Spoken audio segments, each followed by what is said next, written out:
안녕하세요. 주식 도깨비입니다. 오늘은 SK하이닉스 투자자라면 반드시 확인해야 할 내용을 준비했습니다. 오늘 SK하이닉스는 사상 최대 실적을 발표했음에도 불구하고 주가는 9% 넘게 급락했습니다.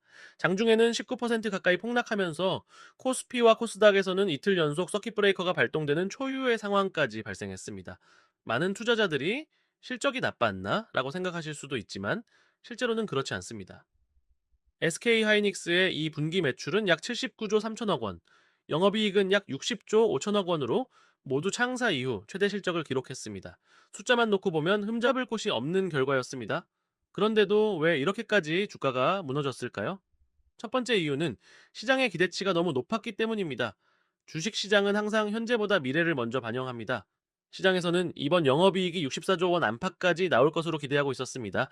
하지만 실제 발표된 실적은 그 기대를 조금 밑돌았고 결국 최고의 실적이 오히려 실망으로 받아들여졌습니다. 즉, 실적이 나빠서가 아니라 기대치를 충족하지 못한 것이 첫 번째 하락 원인이었습니다. 두 번째 이유는 주주환원 정책입니다. 투자자들은 이번 실적 발표와 함께 대규모 자사주 매입이나 소각 같은 강력한 주주환원 정책이 발표될 것으로 기대했습니다. 하지만 회사는 컨퍼런스 콜에서 추가 주주환원을 검토하고 있다고만 밝혔을 뿐 구체적인 규모나 시기는 공개하지 않았습니다. 시장은 이 부분을 매우 아쉽게 받아들였고 기대감으로 들어왔던 자금들이 빠르게 이탈하기 시작했습니다. 세 번째는 레버리지 투자 청산입니다. 최근 SK하이닉스와 반도체 레버리지 ETF에 개인 투자자의 자금이 대거 몰려 있었습니다. 주가가 급락하자 반대 매매와 자동 청산이 연쇄적으로 발생했고 이 과정에서 매도가 또 다른 매도를 불러오는 악순환이 이어졌습니다. 시장에서는 이번 조정 과정에서 개인 투자자들의 레버리지 투자 손실 규모가 약 56조 원에 이를 수 있다는 분석도 나오고 있습니다. 여기에 외국인 매도와 프로그램 매도까지 동시에 나오면서 오늘 시장은 공포가 공포를 부르는 전형적인 패닉 장세가 연출됐습니다. 오늘처럼 시장에 큰 영향을 줄 수 있는 뉴스가 나오면은 단순히 뉴스만 보는 것이 아니라 이 뉴스로 실제 수혜를 받을 가능성이 있는 저평가 종목들을 먼저 찾는 것이 중요합니다. 저희도 금일 이 이슈를 바탕으로 앞으로 주목해 볼 만한 저평가 종목들을 선별해서 정보 공유방에 정리해 드렸습니다. 아직 시장에서 크게 주목받지 않았지만 앞으로 수급이 들어올 가능성이 있는 종목들과 차트까지 함께 분석해서 공유 드리고 있으니 관심 있으신 분들은 화면에 보이는 번호로 문자 하나만 남겨주시기 바랍니다. 남들보다 한 발 먼저 시장의 흐름을 확인하고 중요한 이슈와 관련 종목들을 빠르게 받아보고 싶으신 분들은 지금 바로 문자 남겨주시면 순차적으로 정보 공유방 참여 방법까지 안내드리겠습니다. 그렇다면 차트는 어떻게 봐야 할까요? 오늘 SK하이닉스는 장중 124만 6천 원까지 급락한 뒤 일부 낙폭을 만회하며 141만 원에 마감했습니다. 무엇보다 눈에 띄는 부분은 거래량입니다. 오늘 거래량은 최근 몇 달 동안 보기 어려울 정도로 크게 증가했습니다. 이렇게 대량 거래가 발생했다라는 것은 그만큼 시장 참여자들의 공포가 극에 달했다는 의미입니다. 물론 이런 거래량이 바로 바닥을 의미하는 것은 아닙니다. 하지만 급락 이후 대량 거래는 단기 바닥이 형성될 때 자주 나타나는 특징이기도 하기 때문에 앞으로 며칠 동안 거래량 변화는 반드시 체크할 필요가 있습니다.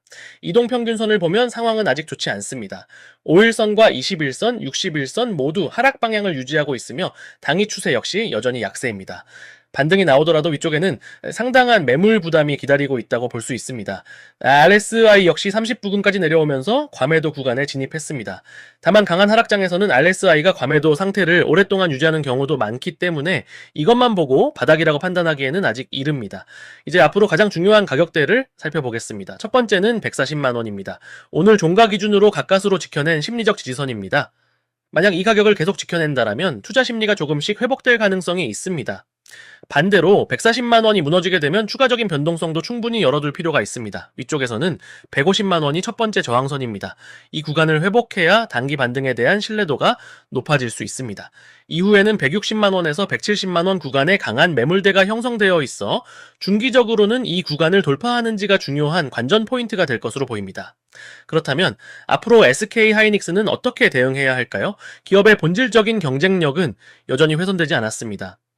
AI 반도체 시장은 계속 성장하고 있고 HBM 시장에서도 SK하이닉스는 세계 최고 수준의 경쟁력을 유지하고 있습니다. 따라서 이번 급락은 기업의 문제가 아니라 시장 심리와 수급이 만들어낸 하락으로 보는 것이 조금 더 합리적입니다. 다만 단기적으로는 실적보다 시장 분위기가 훨씬 중요한 구간입니다. 특히 오늘 밤 발표될 미국 FOAMC 결과와 마이크로소프트, 메타의 실적 발표는 글로벌 AI 반도체 투자 심리에 큰 영향을 줄 가능성이 있습니다. 결국 지금은 성급하게 방향을 단정하기보다 140만 원 지지 여부와 거래량 변화를 함께 확인하면서 대응하는 것이 가장 중요한 전략이라고 판단됩니다. 자, 여러분, 같은 내용이라도 시장이 어떻게 받아들이느냐에 따라 투자의 방향은 전혀 달라질 수 있습니다. 호재가 나왔는데도 주가가 하락할 수 있고, 반대로 특별한 뉴스가 없어도 수급과 차트가 먼저 움직이면서 상승이 시작되는 경우도 있습니다. 지금 화면에 보이는 번호로 참여라고 문자 보내주시면 참고자료 바로 보내드리겠습니다. 그리고 매일 업데이트되는 시황 브리핑, 종목 분석, PDF 파일, 기업 리포트 요약, 주요 뉴스 정리 자료 등을 자유롭게 확인하실 수 있습니다.